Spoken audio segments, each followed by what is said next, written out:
La guerre civile en Éthiopie parle à tout le continent africain. Depuis le mois de novembre, on vit de manière intense un conflit armé entre les forces gouvernementales et les rebelles du Tigré. C'est un conflit qui a suscité beaucoup d'émotions. La communauté internationale est intervenue. Beaucoup d'autres pays amis ont demandé que cessent les hostilités. Nous en parlons ce matin avec Dr Ordi Betka. Elle est politologue, chercheur au think tank CEDES. Merci de nous accueillir. On sait qu'au départ, la région du Tigré, ce n'est pas une grosse valeur économique. C'est une région dont le climat est assez aride. Il n'y a pas une grosse ressource naturelle à exploiter à ce niveau-là. En tout cas, ce n'est pas la guerre comme on l'a vu au Katanga ou la guerre du Biafra. Il faut savoir que pendant près de 30 ans, le gouvernement fédéral éthiopien a été dirigé par une coalition dominante, notamment le Front révolutionnaire démocratique des peuples éthiopiens, mené par Meles Zenawi, qui était lui-même originaire du Tigré. Et cette coalition était dominée par le FLPT, parti politique d'origine tigréenne. Il faut rappeler que l'Éthiopie est une fédération ethnique. On a 9 régions dont le découpage est beaucoup plus centré sur des bases ethniques.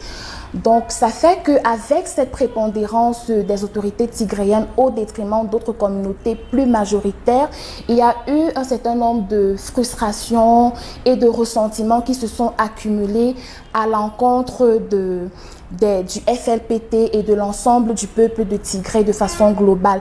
Si on se rappelle bien, l'arrivée au pouvoir de Abiy Ahmed en avril 2018 intervient après que des manifestations dans les régions d'Oromo dont il est originaire et dans les régions de Amara aient poussé l'ancien premier ministre à la démission. C'est ainsi que Abiy Ahmed arrive.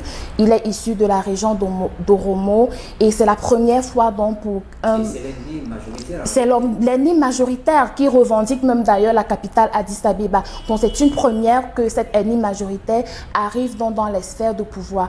Il commence par dissoudre l'ancienne coalition pour mettre sur pied une nouvelle coalition qui va appeler le Parti de la Prospérité. Et malheureusement, le FLPT refuse d'adhérer à cette coalition et tombe dans l'opposition. C'est ainsi que Abiy Ahmed commence à évincer petit à petit les responsables du FLPT au sein des principaux postes au niveau du gouvernement fédéral. Donc voilà un élément de tension entre les deux.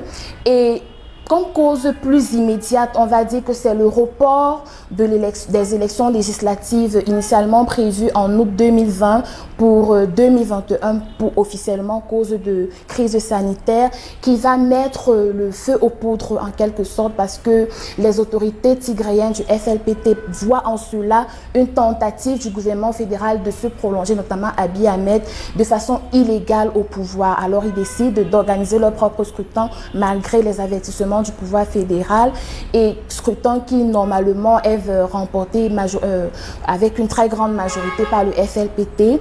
Alors à l'issue de cela, Abiy Ahmed va suspendre les allocations budgétaires fédérales qui sont normalement allouées à la région du Tigré, ce que le FLPT va considérer comme une déclaration de guerre. Alors ils vont attaquer en début novembre 2 bases militaires de l'armée fédérale au niveau de la région du Tigré et le gouvernement fédéral va en représailles lancer à partir du 4 novembre une offensive contre le FLPT. Intéressons-nous un peu aux forces en présence. Nous avons dit la région du Tigré, c'est pas grand monde. Comment expliquer le fait qu'elle puisse tenir tête aux forces gouvernementales jusqu'à ce jour? Les gens ne donnaient pas une longue durée à ce conflit. On se disait que ce serait une cible facile pour les autorités gouvernementales. Disons que pendant longtemps, comme je l'ai souligné, c'est la région du Tigré qui contrôlait en fait l'appareil militaire éthiopien.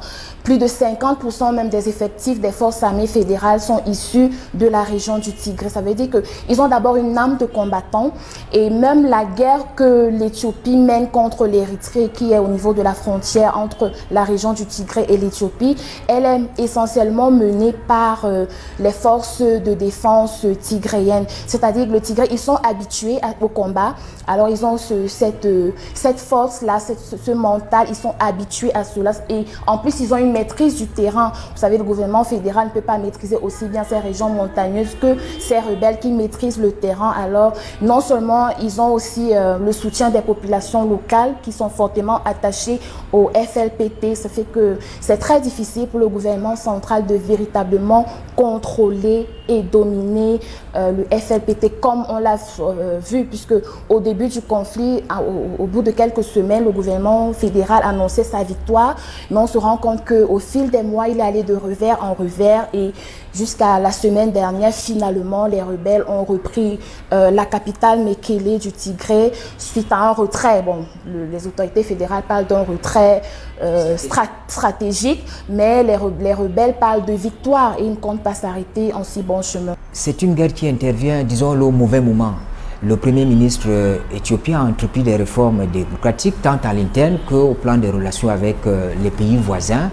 Et puis le conflit est arrivé avec les forces de libération du peuple du Tigré, qui s'enlisent d'ailleurs, comme vous l'avez rappelé. Est-ce que, au fond, on ne voit pas un impact des effets multiplicateurs autour de la zone, d'autant plus qu'il y a le Soudan à côté, il y a le Kenya, il y a la Somalie?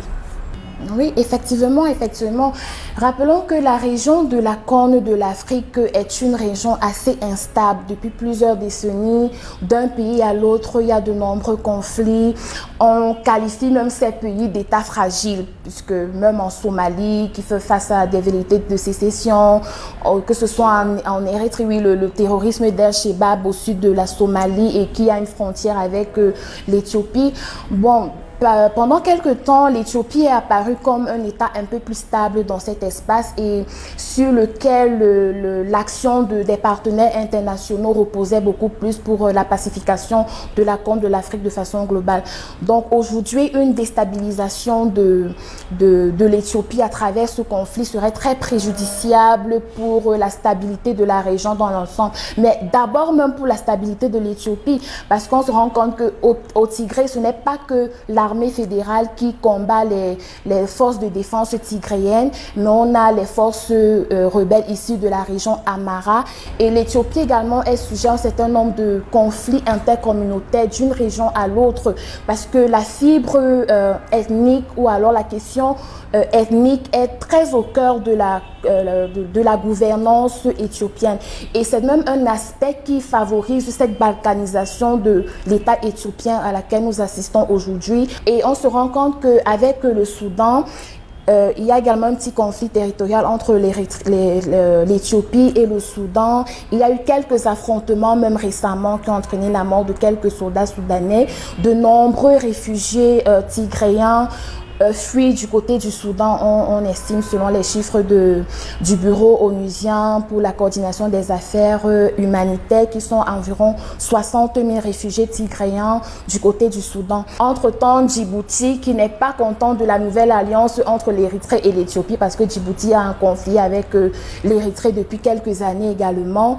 Il y a cette question du barrage de la Renaissance qui oppose déjà l'Éthiopie à l'Égypte, au Soudan. Est-ce que de là, on ne verra pas ressurgir des groupes terroristes, la circulation d'armes partout ailleurs? C'est tout cela.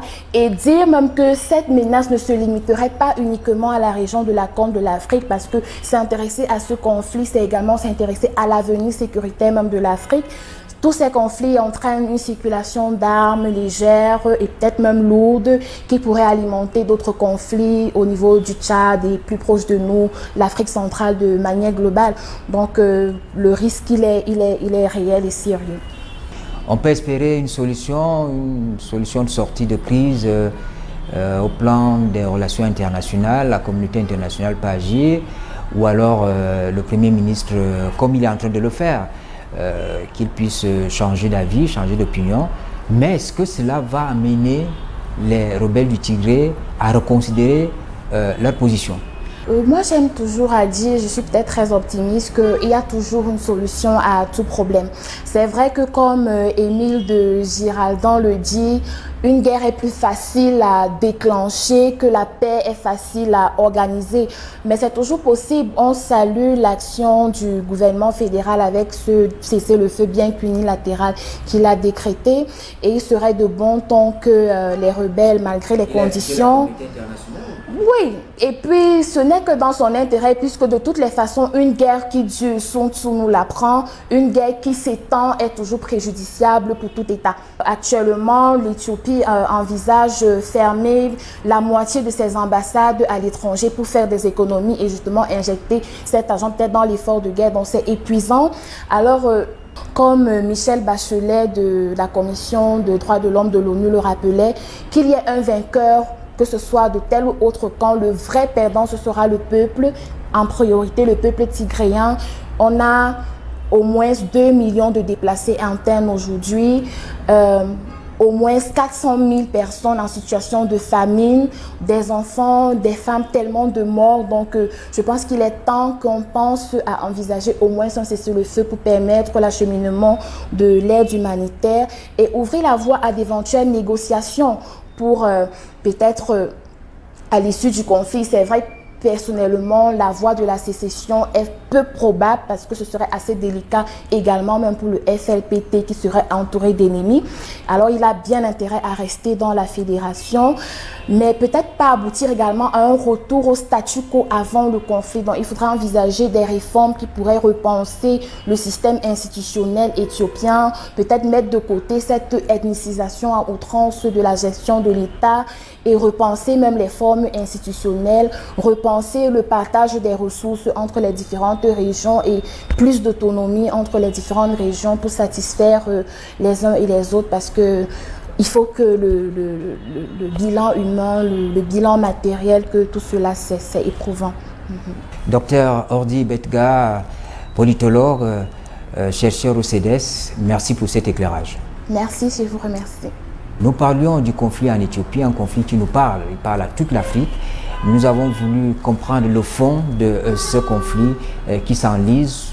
Heureusement, il y a des initiatives qui montrent qu'il y a cette volonté d'arrêter les hostilités. Le Premier ministre a décrété donc un cessez-le-feu unilatéral pour permettre la circulation de l'aide humanitaire. Et bien évidemment, on attend peut-être que les rebelles du Tigré en fassent autant. Mais pour le moment, c'est une situation qui nous interpelle tous. Mesdames, Messieurs, merci de nous avoir suivis. Bonne suite des programmes sur la CRTV.